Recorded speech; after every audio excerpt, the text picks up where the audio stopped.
estar en contacto con ella.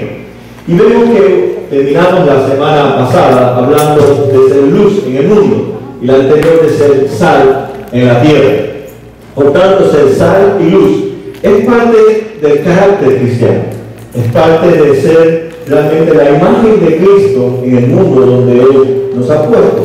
Por tanto, como luz tenemos que ser de obstáculos o refrenar o parar o detener la corrupción que hay en el mundo. Ese es nuestro deber, esa es nuestra responsabilidad. Y como sal tenemos que también darle sabor a la vida, tenemos que detener la corrupción, y como luz tenemos que mostrar buenas obras que sigan, que muestren que realmente somos cristianos. Hasta aquí Jesús entonces nos viene hablando de cómo debe ser la conducta del cristiano. Pero antes de comenzar a mostrarnos cómo debemos ser sal y luz en el mundo, Jesús quiere tocar un tema muy importante para la vida de los cristianos y para la vida de sus discípulos, que es la palabra de Dios. Porque el cristiano es luz y es sal usando la palabra. Por tanto, la palabra es parte de nuestro carácter, es parte de nuestro vivir, es parte de nuestra conducta, en la que rige no solamente nuestra fe, también toda nuestra vida como cristianos. Y Jesús quiere hacer algunas aclaraciones a sus discípulos y también a nosotros en nuestro tiempo. Y el tema que Jesús trae en estos versículos del 17 hasta el 20 es que tenemos que vivir una vida justa.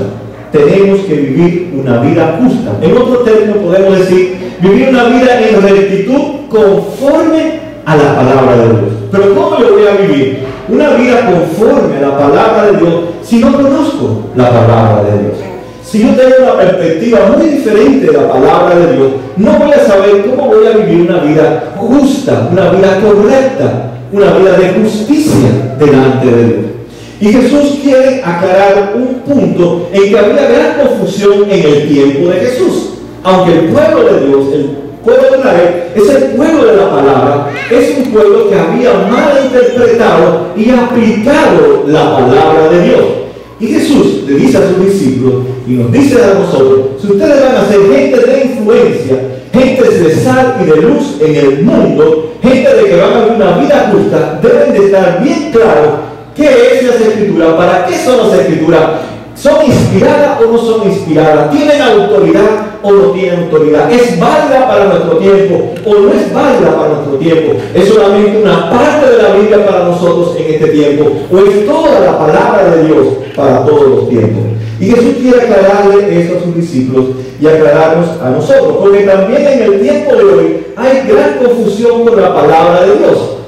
Hay un sector de la iglesia que es nuevo testamentario, o sea que cree solamente en el Nuevo Testamento, y hay otra parte de la iglesia en que solamente cree en el Antiguo Testamento, y hay iglesias que creemos que hay en el Antiguo, creemos en el Antiguo y el Nuevo Testamento como solamente una palabra absoluta de fe y de regla para nosotros. Amén. Así que este es el problema.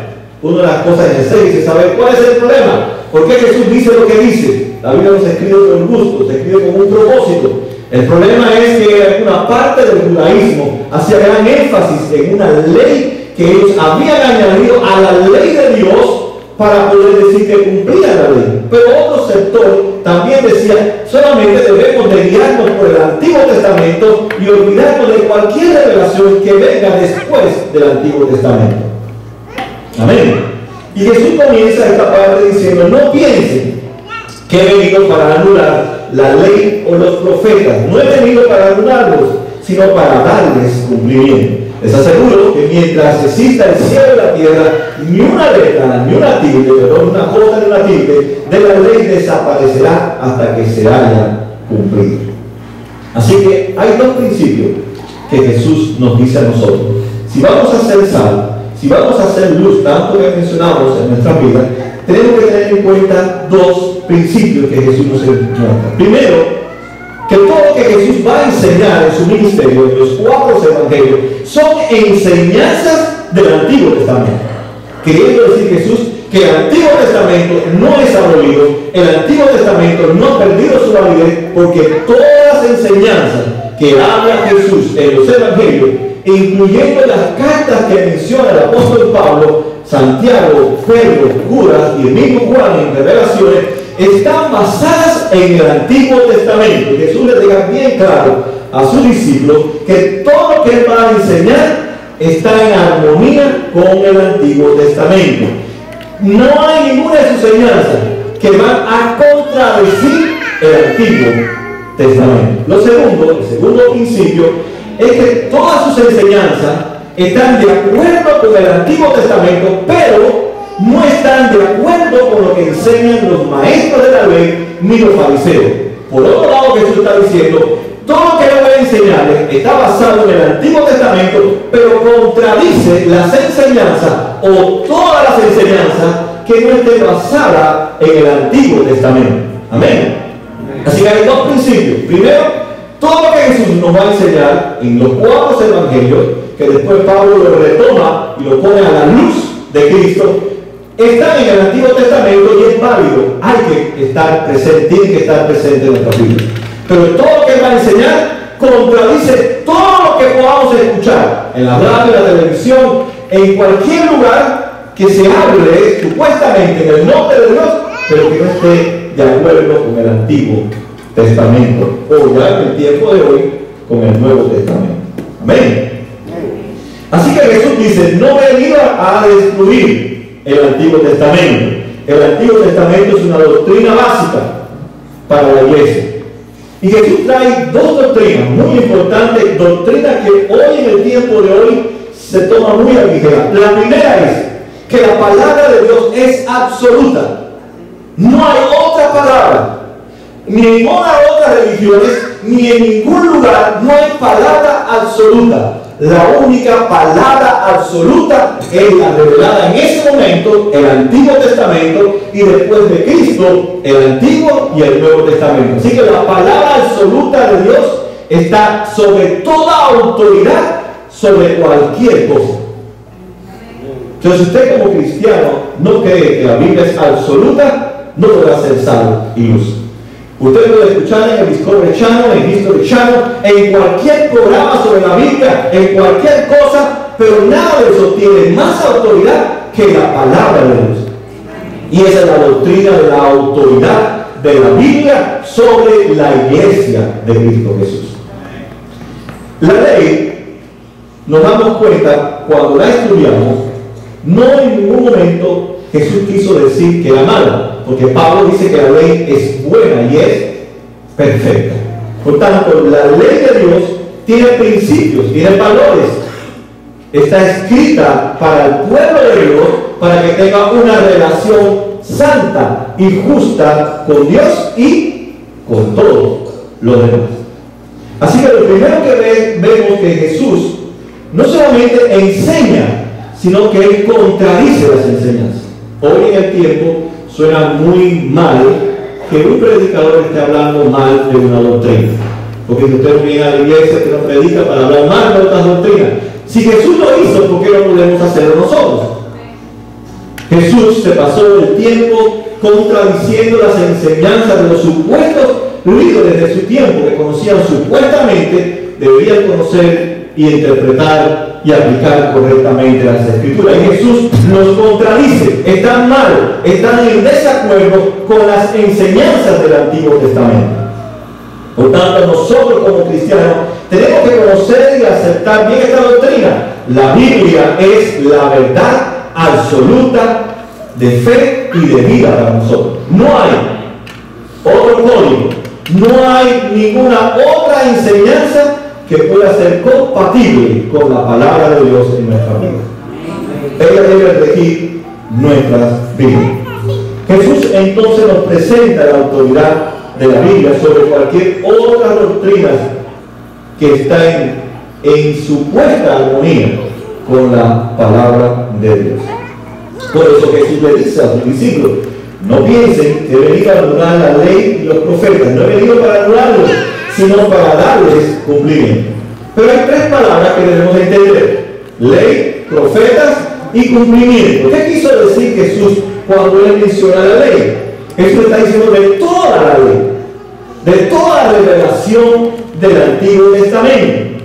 Ahora, la ley del Antiguo Testamento se dividía en tres partes y después esas tres partes se unían otra vez y se dividían en dos. Se dividía en la ley moral, en la ley judicial y en la ley ceremonial. La ley moral tenía que ver con los 10 mandamientos. La ley judicial tenía que ver cómo nosotros nos comportábamos los unos a los otros y guardaba de que yo no cometiera una injusticia con ustedes y ustedes cometieran una injusticia conmigo. Y la ley ceremonial tenía que ver entonces con mi adoración a Dios, con el culto que yo le rindo a Dios.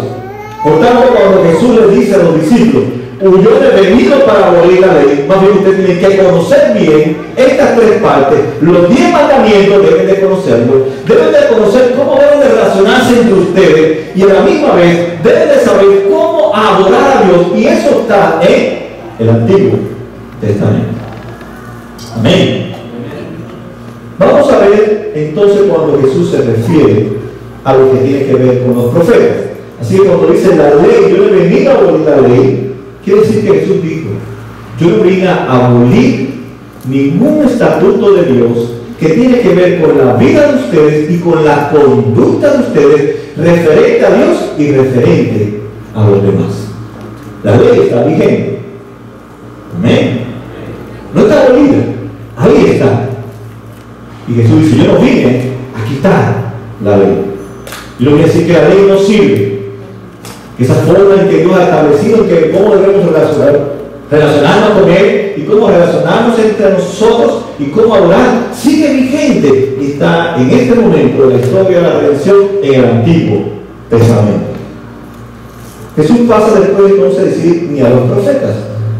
Los profetas, cuando Jesús se refiere, se está refiriendo a los profetas del Antiguo Testamento. ¿Cuántos profetas hay en el Antiguo Testamento? ¿Se acuerdan? 5, 12. A ver, 5, 12. 5, 12. ¿Se acuerdan? Eso se lo enseña a ustedes en la escuela dominical. 5, el Pentateuco. Después 12 históricos, 5 poetas, 5 profetas mayores y 12 menores. ¿Estamos de acuerdo? Así está dividido el Antiguo Testamento. 39 libros. Estoy bien, si no, estoy mal en la cuenta. ¿Cuántos profetas hay? 5 y 12. 17 profetas. Y los 17 profetas enseñaban de Él, hablaban de Él. Por tanto, dice Jesús, nada de lo que hay en la ley ceremonial, la ley moral, la ley judicial, ha sido eliminada. Nada de lo que los 17 profetas del Antiguo Testamento hablaron de mí ha sido eliminado. ¿Cuál era el propósito de los profetas? Era alertar al pueblo de Dios, es hablar la palabra de Dios, el mensaje de Dios, para alentarlos a que cumplieran la ley porque estaban desobedeciendo la ley de Dios. ¿Qué le decía Jesús entonces? Ustedes están desobedeciendo la ley de Dios, los fariseos desobedecen la ley de Dios porque no conocen la ley de Dios y piensan que ya está abolida. Eso también nos pasa a muchas personas. Desobedecemos muchos mandamientos del Antiguo Testamento pensando que ya no son válidos porque ahora estamos en Cristo. Estamos en esa postura entonces, en esa posición de que el Antiguo Testamento entonces no es válido. Y sigue vigente para cada uno de nosotros. Así que ellos enseñaron la ley y el problema que ellos siempre traían al pueblo es que ustedes no están bien, ustedes están mal, le decían los profetas de Israel, ustedes están desobedeciendo la ley, no están cumpliendo la ley. Así que no vino a abolir la ley, ni vino a abolir lo que dijeron los profetas de él, ni lo que le decían a su pueblo de que ustedes están mal, porque están desobedeciendo la ley de Dios. ¿Por qué la desobedecen? Porque creen que ya no está vigente y por eso piensan que pueden hacer sus propias leyes. Después habla el término cumplir. Está hablando entonces aquí en el griego que es presentar una obediencia completa. Quiere decir que Dios en esta parte no se está refiriendo a los discípulos, porque ninguno de sus discípulos puede cumplir en completa obediencia a la ley ni a los profetas. Por tanto, Jesús entonces está hablando de él mismo. Yo no vine a abolir la ley ni los profetas, sino que vine a cumplir. Estas decimos en referencia a todo lo que la ley de Dios habla, a todo lo que los profetas hablan de Él, va a cumplirlo, pero ustedes tienen que seguir obedeciendo la ley de Dios. Sigue vigente, aunque Cristo ya fue a la cruz y resucitó. ¿Qué quería enseñar entonces Jesús a sus discípulos? Que la ley de Dios es absoluta, no cambia, no se modifica, no mengua, no desaparece, no mínimo, es absoluta y es eterna. La palabra de Dios es eterna, permanece, nadie la puede eliminar, nadie la puede reducir hasta que pasen los cielos y la tierra. Pero mientras que estemos en los cielos y la tierra, la ley y los profetas, toda la palabra de Dios está vigente. Es para nosotros, para cumplirla, es para obedecer. Porque la ley de Dios y en los profetas, Dios declara su perfecta voluntad. Es la voluntad de Dios, infalible, incambiable, no se equivoca. Por tanto, Dios no puede eliminar ahora la ley y los profetas, porque entonces sería una voluntad, no perfecta. Es la expresión de la voluntad perfecta de Dios para su pueblo. Lo segundo que podemos ver en las enseñanzas que le da Jesús a estos discípulos es que toda la ley y todo el profeta habla de Cristo y se cumplen en Cristo, y ninguno de los detalles que presenta la ley y que presentaron los profetas quedará sin cumplir en Cristo Jesús. Así que podemos decir entonces que Jesús está diciendo: yo soy la plenitud de toda la revelación de Dios. Por eso ustedes van a ser sal y ustedes van a ser una luz, que ustedes no son la luz, yo soy la luz del mundo. Él es la plenitud de todas las cosas. Así que la autoridad sobre nuestra vida está en la palabra de Dios, y según Jesús, él afirma que el Antiguo Testamento, los 39 libros del Antiguo Testamento, es palabra de Dios y va a permanecer hasta el final. Lo que se habla de Él lo va a cumplir a través de su ministerio, de su muerte y su resurrección, porque es la voluntad perfecta de Dios. Muchos piensan que no debemos de cumplir la ley de Dios, porque si Cristo vino, murió en la cruz, resucitó, es para suavizar la ley, para suavizar la vida cristiana, para hacernos más fácil la vida cristiana, porque si Él lo cumplió todo, cumplió toda la ley, todos los requisitos de la ley, entonces yo soy exento de cumplir la ley. Yo puedo hacer entonces lo que yo quiera hacer con mi vida. No es así. Podemos llegar a esa conclusión. Si Él lo cumplió todo, entonces es lo que pasaba Pablo hablando con los Gálatas. Ustedes piensan que ahora, porque son perdonados, pueden seguir pecando para que la gracia de Dios sobreabunde.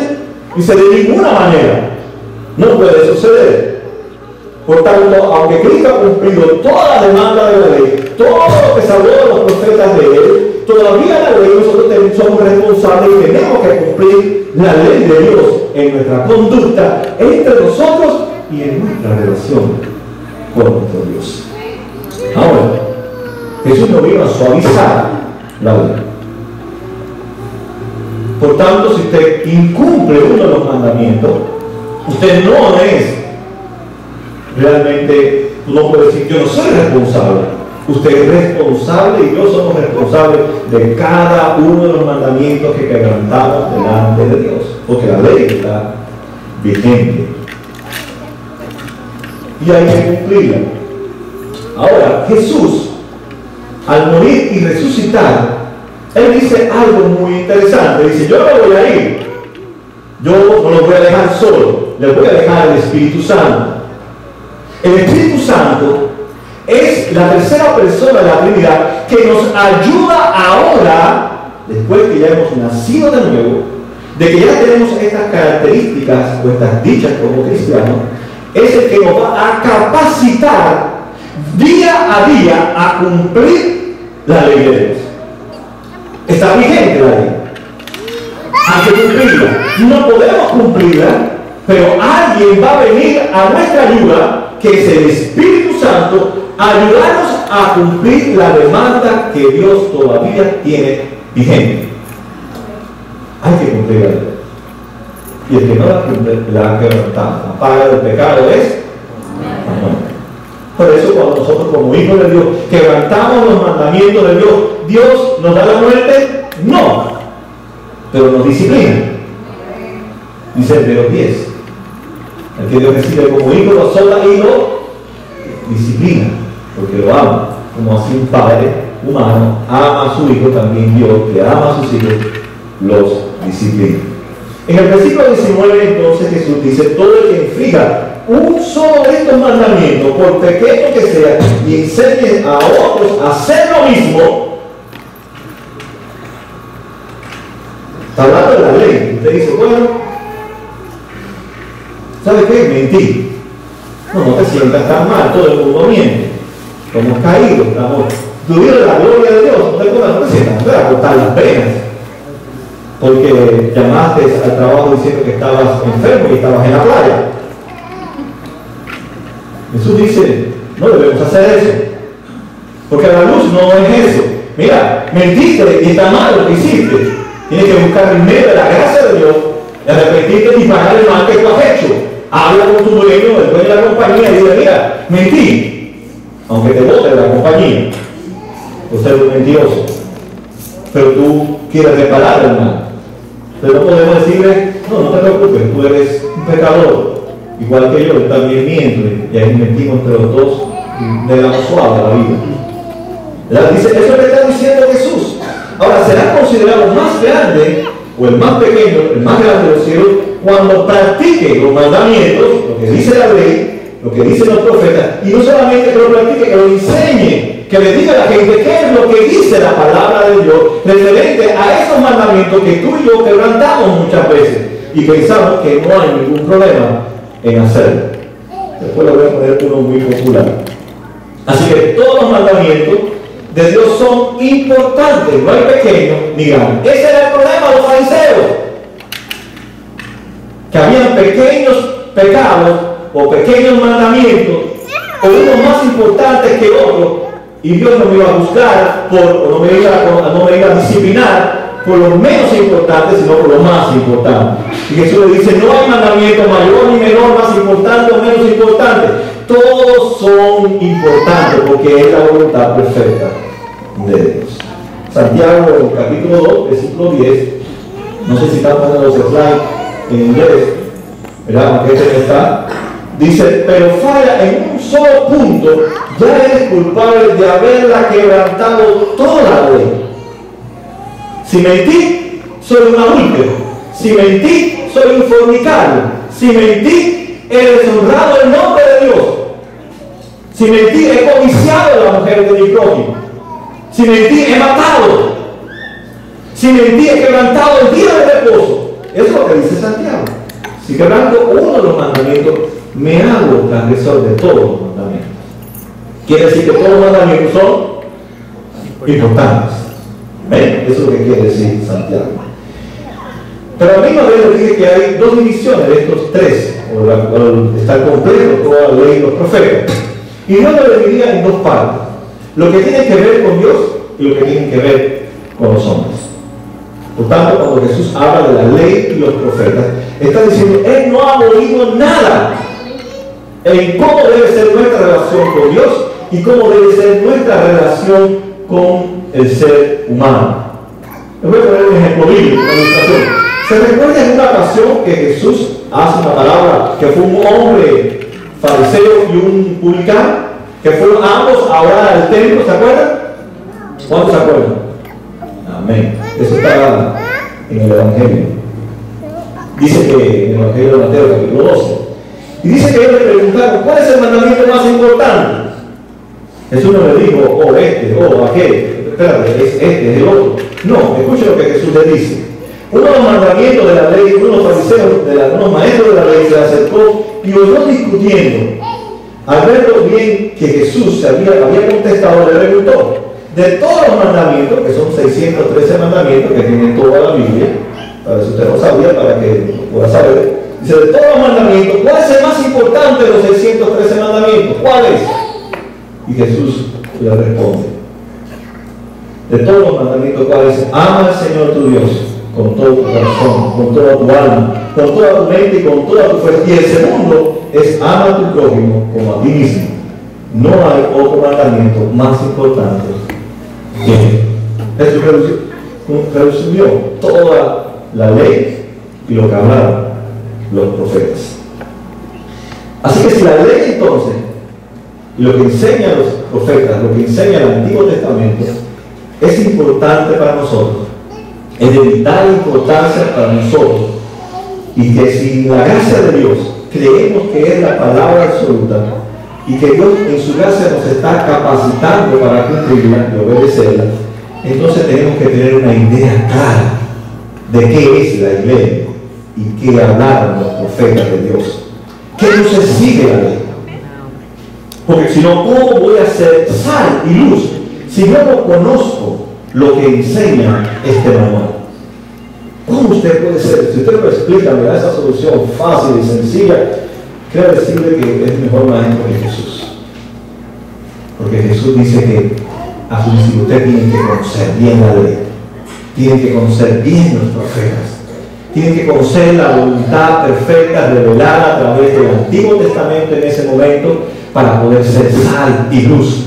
Y hay mucha confusión entre ustedes, dice Jesús. Hay mucha confusión entre nosotros. Mientras más información hay, más confusión hay. Y ya hoy se debate si la palabra de Dios es absoluta o no, no fuera del mundo, dentro del mundo cristiano.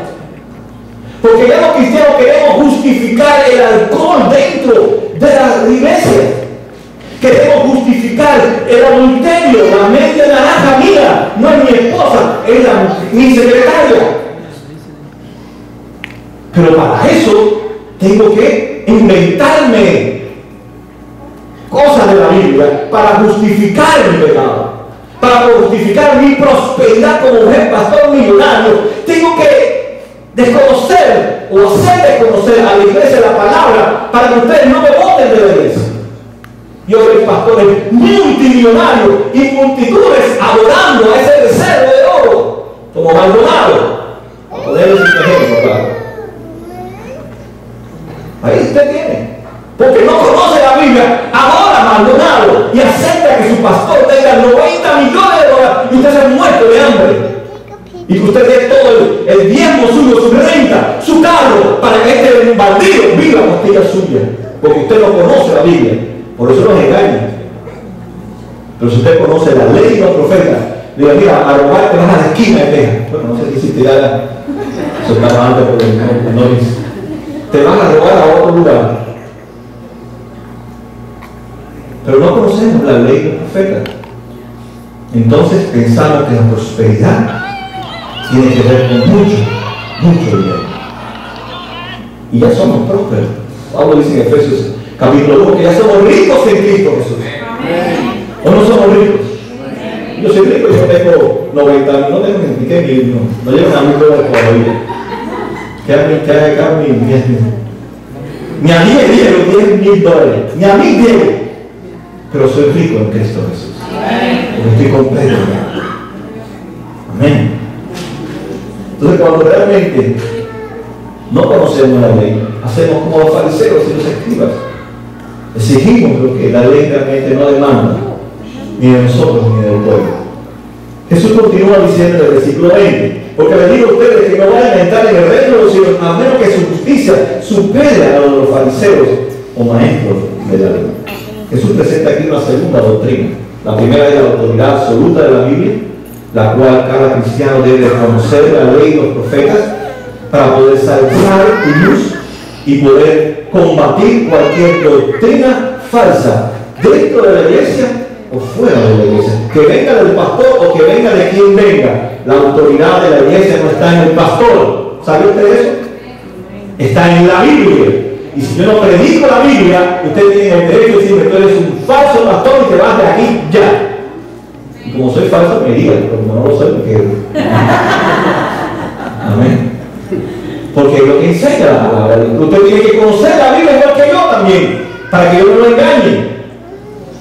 Y así tenemos cada uno la responsabilidad delante de Dios para que ninguno de estos, usando la palabra, ladrones del Evangelio, comiencen a explotar sus vidas. Mientras que usted se empobrece más, ellos se enriquecen más. Y pues dice que son bendecidos. ¿Y por qué no te bendice a ti también con 90 millones de dólares? Y con guardaespaldas, ¿por qué no te saca un beneficio y te pone ahí en una isla? ¿O él es mejor que tú? ¿Es más santo él que tú? Él sí cumple la ley perfecta y tú no. Y por eso Dios lo bendice a él o a ella. No, se dice que Dios no hace excepción de personas. O no lo dice. No hace excepción de personas. ¿A quién ama más Dios? ¿A María o a José? A ninguno de los dos. Los ama a los dos igual por su gracia. Porque ninguno de los dos se merecen que Dios los ame.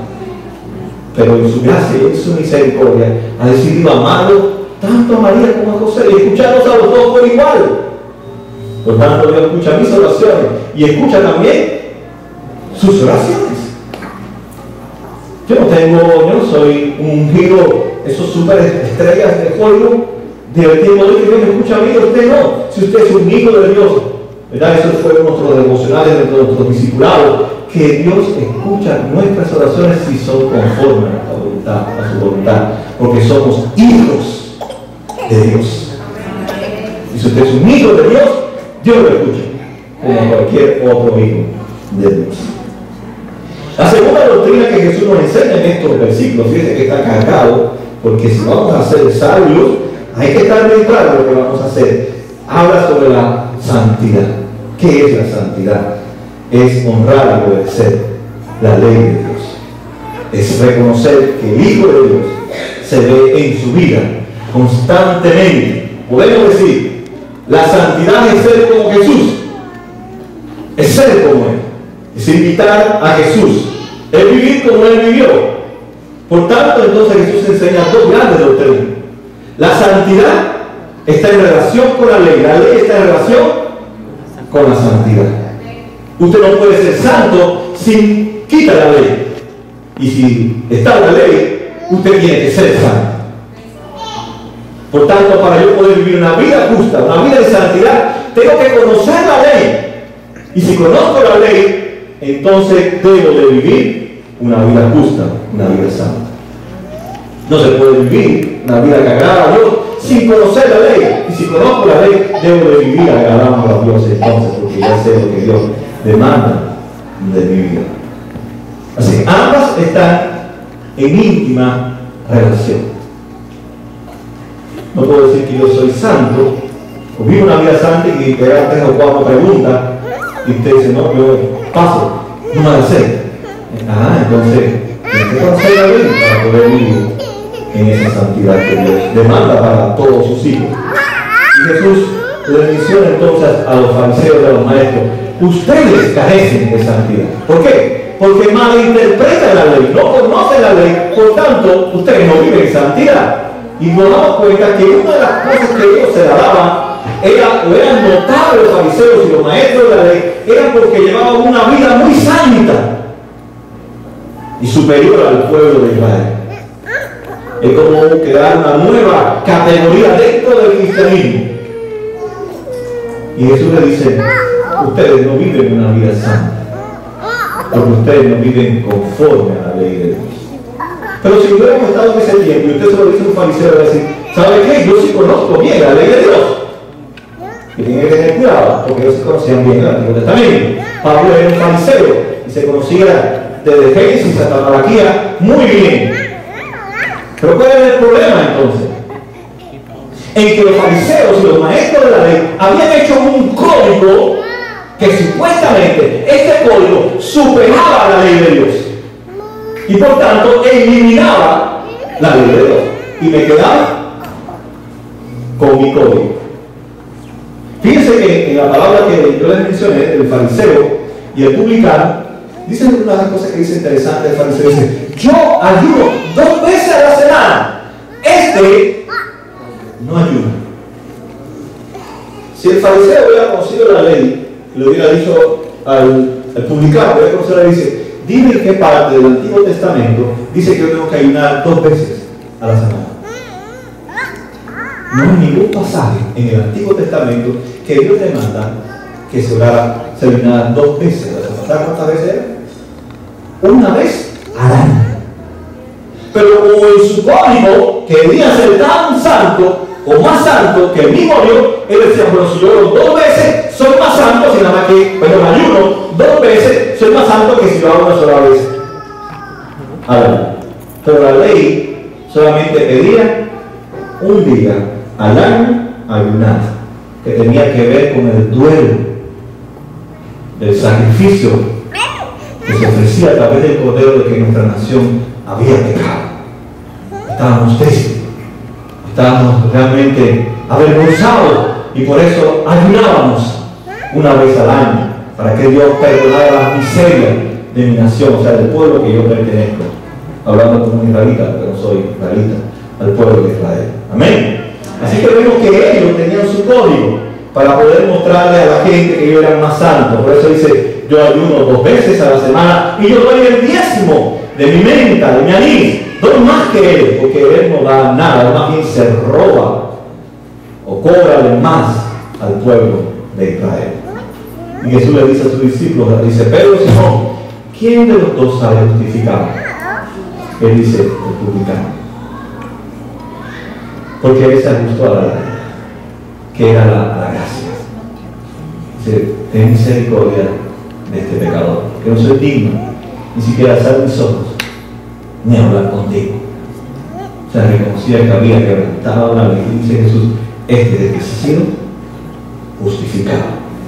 No este, que decía que era muy santo y que tenía su código para cumplir supuestamente la ley de Dios. Hay un peligro entonces en la santidad, y Jesús quiere advertirles a ellos y a nosotros, que hay una realidad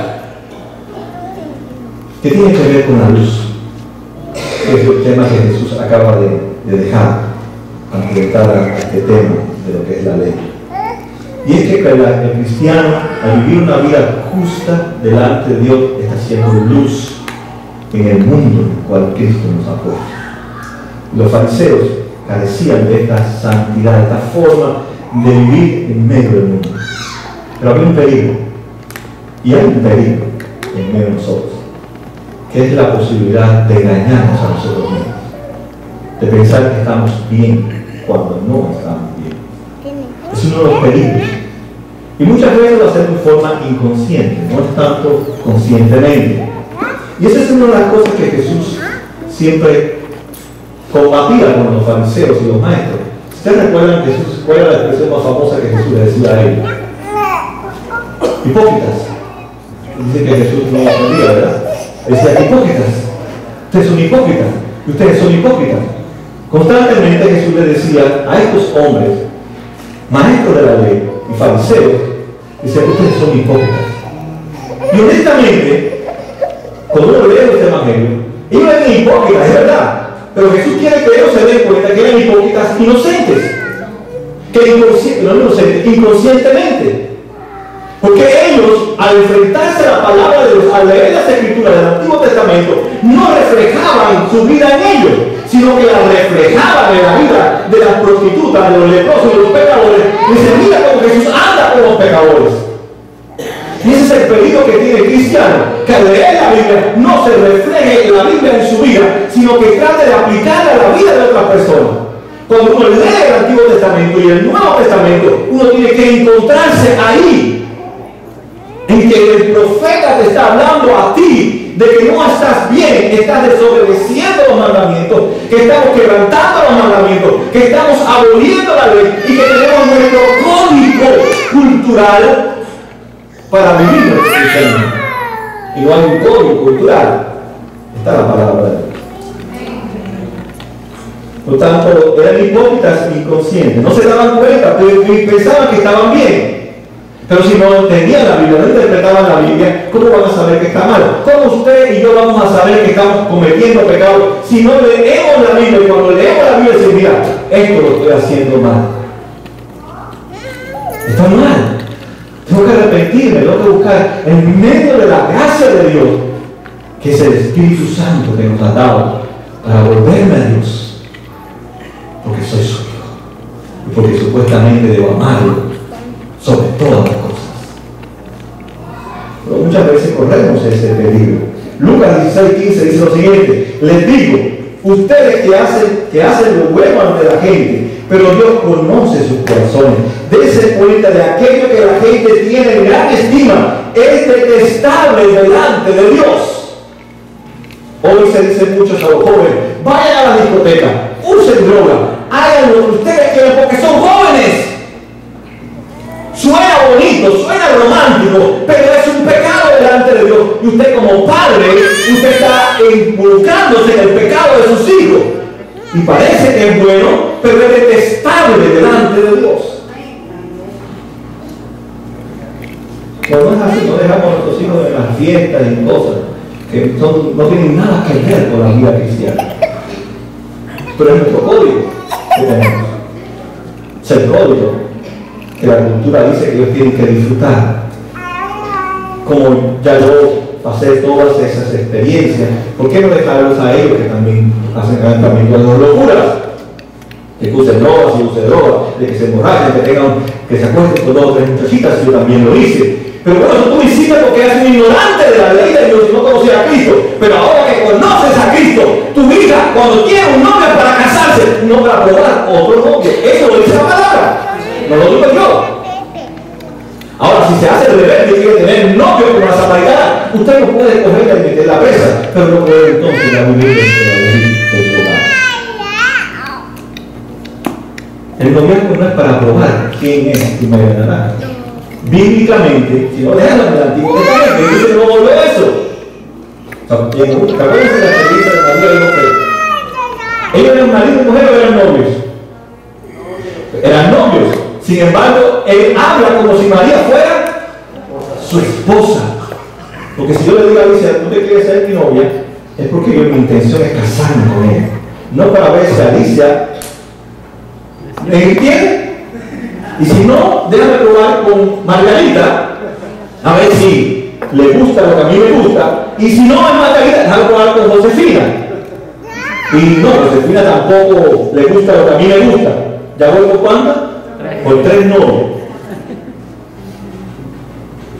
Entonces tengo que orar primero, buscar la dirección de Dios. ¿Será esa mi mujer? Bueno, fue mi mujer, y si fuera mía, no iba a ser de nadie. Y fue mía. Fue mía, no fue mi esposa, ¿verdad? Porque él lo había predestinado. Y ya fue mi primera novia y mi única esposa. Y no pienso tener más esposas, a menos que ella parta, pero parta. No sé, eso era un convenio entre ella y yo después. No se van a enterar.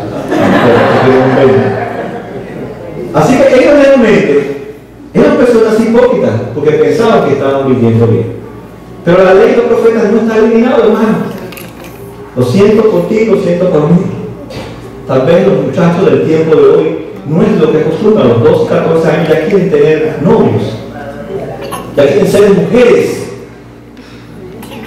Y una mujer en el Antiguo Testamento era considerada cuando ya se casaba y comenzaba a cumplir con las responsabilidades de una mujer casada. La primera era tener hijos. Y a hoy ya no quieren tener hijos. Quieren irse a recorrer el mundo 80 días. ¿Ven? Y tenemos nuestro código. No te digas hasta que te gradúes. Entonces no te cases. Espera a graduarte y te casas. No te cases hasta que no recorras toda Europa. Entonces ve a Europa y después te casas. Porque no da el dinero, ¿no? Porque hay que pagar la renta, la luz. Entonces, bueno, ve a Europa y después te casas. No hay nada malo de recorrer Europa. Ni de mirarse un estudio. Pero entonces tienes que decir a tu hijo, mira, el matrimonio es para ser un solo ser, y tienes que trabajar muy fuerte con la ayuda del Espíritu Santo. Si te pones a viajar a Europa, te vas a encontrar con una rodea. Y es como un rodeo. Entonces tienes que trabajar primero en tu relación con Cristo Jesús. Amén. Esa está la palabra de Dios y Cristo no la ha abolido. No nos gusta, yo sé que no, pero ahí está. Y no podemos eliminar. Ni Cristo la eliminó. ¿Cómo tener? Así que los days están fuera de ley. No hay days. Amén. Así que tenemos que entonces dedicarle tiempo. Voy a poner un ejemplo. Por ejemplo, hay muchas personas, esto es muy interesante, que van el domingo a la iglesia. o vienen el domingo a la iglesia. Dice, pero yo voy el domingo a la iglesia, pero no importa lo que yo haga el lunes. Yo voy el domingo, adoro a Dios, el pastor me vio, todo el mundo me vio, pero del lunes hasta el sábado yo puedo vivir como quiera, porque ya yo fui a la iglesia, ya yo fui al culto, ya yo di mi diezmo o no di mi diezmo. Me hice ahí, no lo di, pero ya yo fui a la iglesia, todo el mundo vio, yo me mostré, todo el mundo me vio a la iglesia. Ya, estoy bien con Dios. Dios está very happy with me, conmigo, está muy contento. Bien, porque hablando de la ciudadanía hay que hablar de iglesia. Está muy contento conmigo, ya yo fui el domingo a la iglesia. Como vivo la semana no importa. Eso está mal. El domingo es una parte, pero no quiere decir que es todo. Usted tiene que glorificar y honrar a Dios, no un día, sino todos los días. Usted tiene que ser salvo. Voy a traer otra ilustración sobre el día del domingo, porque es uno de los mandamientos que más nosotros los camuflajeamos. Le damos tenemos nuestro código para el domingo. ¿Verdad? La ley que dice el domingo o del sábado. ¿Sabe que muchas veces se puede tratar del sábado o el domingo? Bueno, sábado no quiere decir lunes, martes, miércoles, jueves. Sábado quiere decir reposo. En hebreo quiere decir reposo. ¿Sabe que usted en la Biblia no existen los números? ¿Verdad? No existe el lunes, martes y miércoles. El abril del primer mes, el día 14 del segundo año del reinado de David, así va poniendo la fecha. No existe cada fecha y cada fecha. Como no existe el lunes, sábado y domingo. Quiere decir que el sábado significa en hebreo Sabbat, que quiere decir reposo. Y Dios dice, hay un día de reposo para el pueblo de Israel. ¿Qué van a hacer en el día de reposo? Dice la ley que no está abolida, que sigue vigente para ti y para mí, hoy que es domingo, que es el día de Sabbat, el día de reposo, y ustedes lo van a separar para mí. ¿No es así? A ver, ¿para quién? Para Dios. Lo dije para mí, hablando porque es la Biblia, no es para mí. No. Es para el Señor. Dice, porque yo en 6 días hice los cielos de la tierra y he establecido un sábado, un día de descanso, y ustedes van también a descansar. ¿Qué van a hacer en ese día? Ok. Dijimos una mañana que se van a ir al monte de Oreb, bajo la peña de Oreb, ahí a hacer un barbecue con toda la familia. Y ya santificaron el día de reposo. Fueron al templo. ¿Qué es lo que hacían los judíos entonces? Los fariseos, los maestros. Ellos iban al templo el día del sábado, ofrecían sus alabanzas, sus sacrificios, y después se me encontraba ahí, tirado esa mañana y decía, ay, lo siento, hoy no puedo atenderte. Tengo que seguir, porque hoy es el día del reposo. Entonces muchas veces nosotros olvidamos el día de reposo. El sábado o domingo, es para glorificarlo a Él. No es para que usted se vaya para la playa, ni que se vaya a ningún lugar donde no esté nada relacionado que santifique su nombre. Porque está hecho para. Esto está ahí en Éxodo capítulo 19 y 20. No lo estoy inventando. Usted quiere buscarlo, usted lo puede buscar. Por tanto, ¿cuántos cristianos no están, incluyendo a mis hijos, están ahora inmolando en el parque? ¿Están santificando el día de reposo hoy, señor Lampa? No están santificando el día de reposo. Por tanto, están cometiendo un pecado en contra de la ley de Dios, y lo que se merecen ellos es la disciplina de Dios. ¿Qué les parece? Porque ese no es su día. No es para que estén inmolando, subiendo y bajando en los trastes eso, porque no están santificando, porque no tienen nada que ver con el día de reposo. Y nosotros nos vamos para Orlando, estamos en Orlando y montando en todo, porque es el día que yo trabajo, el día que esto, el día de lo otro. Es interesante como nosotros tenemos nuestro código como cristianos, ¿no es verdad?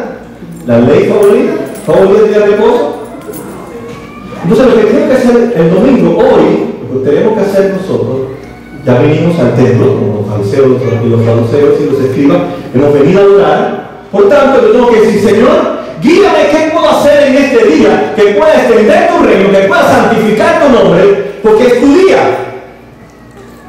Me puedo decir, bueno, voy a visitar a Berta y a Roberto, que están enfermos. Voy a reunirme con una persona a compartir la palabra de Dios.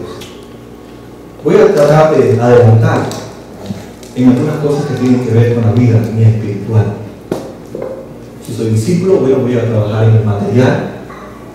Voy a estar orando por personas, voy a estar visitando a personas con un propósito. Si voy a una fiesta, voy con el propósito de poder haber aquí, le puedo hablar del Señor. Si voy al parque con mis hijos, entonces vamos a testificar el nombre de Dios. A alguien tenemos que demostrar que somos sal y luz en este parque. Porque voy con un propósito. Hacer sal y luz a ese lugar. Disfruto con mi familia, pero el propósito es glorificarla y honrarla. Es uno de los pecados del siglo XXI. Hoy los cristianos violan el sábado o el domingo con una gran facilidad y nosotros no nos molestamos, no nos cortamos las venas. Porque dicen, no, el sábado no puedo ir a un parque porque el sábado es día que yo descanso.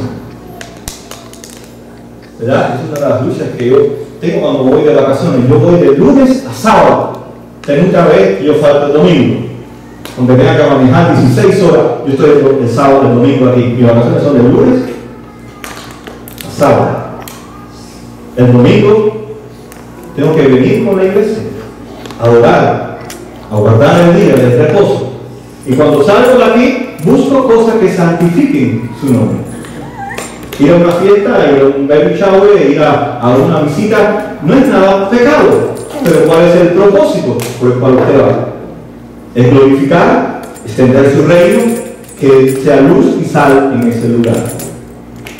¿Se percata? Claro, eso no está aburrido. No está aburrido. Pero nosotros pensamos que está aburrida la ley. Y Cristo dice, no. Yo no vine a suavizarles la vida. Yo vine a dar cumplimiento de las cosas que hablan de mí y ayudarnos a nosotros a que cumplamos la ley de Dios. No sé si ustedes me van a crucificar después que salga de aquí por el asunto del sábado y del domingo, pero lo siento, está en la ley. Ahí está escrito. ¿No dice así?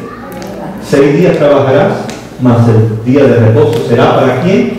Para el Señor tu Dios. Para el Señor tu Dios. Debemos que buscar y pedirle, Señor, ayúdame a santificar.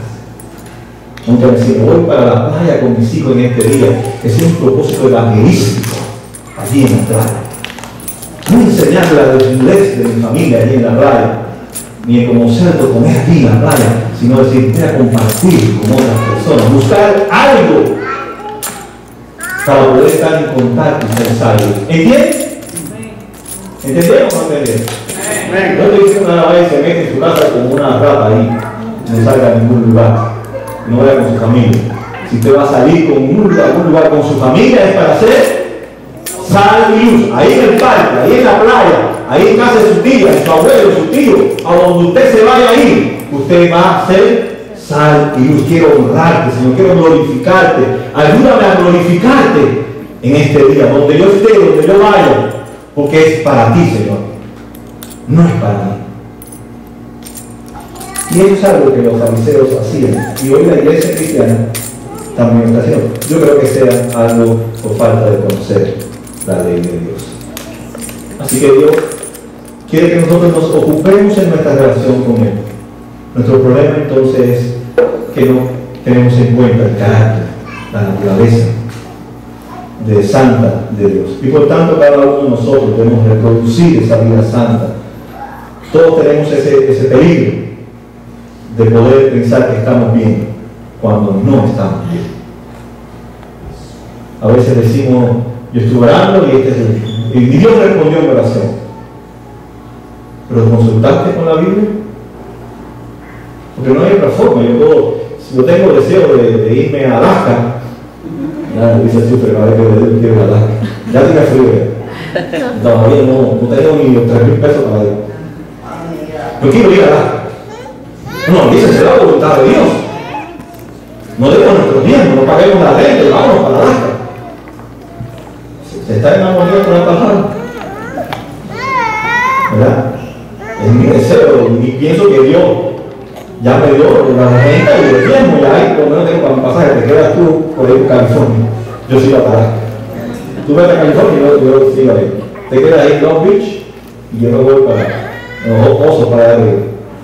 Pero consulté con la palabra, yo tengo que consultar con la palabra.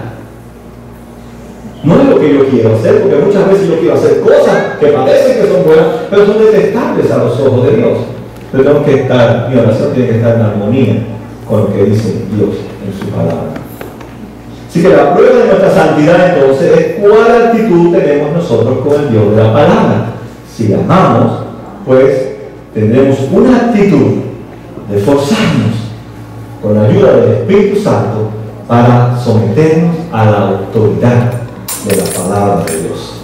Así que la palabra y la santidad tienen una relación, y mi actitud hacia Dios es el reflejo de esa relación que hay entre la palabra y la santidad que Dios está provocando en mi vida. Es un trabajo duro, y Jesús se lo dice a sus discípulos: esto de ser santo no es nada fácil. Por eso esto no es de un ratito, esto no es de un día, es de todos los días. Ser sabios, de ir a las Escrituras para descubrir cuál es su voluntad, para que Dios nos desnude delante de Él qué estamos haciendo que a Él no le agrada. No es un momento, es día a día. Jesús dice en Mateo 7:21: Señor, Señor, le decían a Él, y Jesús le dice: pero no hacen lo que yo les mando. ¿Cómo pueden decirme, Señor, Señor? Si ustedes violan, si ustedes no toman en cuenta el Antiguo Testamento, ¿cómo pueden decir que yo soy su Señor si desconocen cómo es su Señor? Si desconocen lo que yo les he revelado a través de la ley y los profetas. Quiero resumir algo antes de dar la conclusión. La gracia de Dios es significativa, ¿verdad? Es significativa, porque a través de la gracia hemos sido perdonados. Aún esos pecados que nosotros inconscientemente hemos cometido, o aún conscientes, sabiendo que la ley y los profetas dicen tal cosa, todavía tenemos perdón de Dios. Así es de Dios tan compasivo con nosotros. Por eso Él fue a la cruz y murió, pero para formar a Cristo en nosotros, para que cada vez Cristo se vea en nosotros su justicia, como dice Jesús, supere a los escribas y los fariseos. Pero Jesús en ningún momento está hablando que la salvación es por obras, la salvación es por gracia. Aunque yo supere la vida justa de otra persona, no quiere decir que yo soy salvo. Soy salvo porque he nacido de nuevo. Soy salvo porque amo ahora su palabra. Soy salvo porque, aunque sé que es difícil cumplir sus mandamientos, me ha dado un Espíritu Santo que me ayuda a capacitarme. Aún cuando el pecado y mi miseria, sé que tengo el perdón todavía constante que emana desde la cruz. Y es el que Dios hoy nos otorga. Dice Juan que si hemos pecado y confesamos nuestros pecados, Él es fiel y justo para limpiarnos de todas nuestras maldades. Hay entonces esperanza. Aunque no somos salvos por obras, debemos estar satisfechos en Cristo Jesús, porque su ley es perfecta y es santa. Y no existe un código llamado Don Pablo, ni llamado fulano de tal, que está la palabra de Dios. Si no tienes un código, yo te pido que en este día renuncia a tu código. Renuncia a tu código y comienza a conocer la ley de Dios y ajústate a ella. Y es lo único que podemos tener bendición que sobreabunde para ti y para tu familia. Y Dios no puso la ley para matarnos y para estar entre cuatro paredes, sino para hacer luz en el mundo, donde tú vas con tu familia, en tu trabajo, en tu escuela, allí, pero acordándonos que la ley y los profetas no han sido abolidos, hermanos. Amén. Concluye entonces, los mandamientos de Dios muchas veces nos resultan molestos. A veces deseamos obedecerlo y a veces no queremos obedecerlo. Cuando queremos obedecerlo es porque queremos amar a Dios sobre todas las cosas. El cristiano entonces debe reconocer que su santidad está en relación con la ley de Dios y los profetas. Y nada debe atraernos tanto a nosotros como vivir para agradar a Dios en nuestra vida diaria. Así que lo más primero, lo más importante es glorificar a Dios en todo lo que nosotros hemos hecho. Si amamos a Dios, glorificaremos a Dios. Si entendemos que Cristo ha perdonado nuestros pecados, esos graves pecados que hemos cometido, si Él nos ha perdonado, entonces debemos de vivir en obediencia para Él. El Calvario fue el lugar donde Cristo murió por nosotros. Y debemos siempre recordarnos que allí conseguimos el perdón, pero también fuimos reconciliados con Él. Hermano, elimina tu código. No seamos hipócritas. No seamos como los fariseos, los maestros de la ley. Jesús aborrece la hipocresía. La iglesia debe de cambiar en este aspecto. Somos un pueblo hipócrita. Porque pensamos que estamos bien. Porque tenemos códigos para ajustar a la ley de Dios y después decir que vivimos una vida santa. Usted y yo hemos creado códigos. Y es un día que realmente mi oración es esa, que puedan abrir tus códigos a Dios y que puedan creer que esta es la palabra de Dios.